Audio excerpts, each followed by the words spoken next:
কেউ যদি হাত তুলে আল্লাহর কাছে দোয়া করে আর চায়, ওই হাত ফিরিয়ে দিতে আল্লাহর নাকি লজ্জা লাগে। সুবহানাল্লাহ কইতে পারলেন না? আবার দোয়া যখন করবেন আল্লাহর নামগুলো উচ্চারণ করে দোয়া করবেন। আল্লাহ রয়েছে ৯৯টা সুন্দর সুন্দর নাম।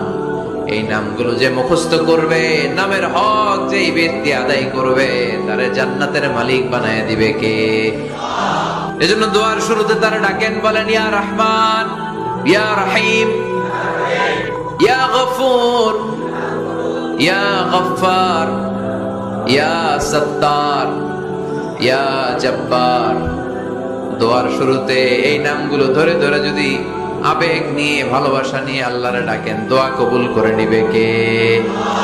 এই দোয়ার মাঝখানে যদি এক ফোঁটা চোখের পানি ফেলতে পারেন, কবুল করবে কে? চোখের পানি ফেলবার চেষ্টা করবে।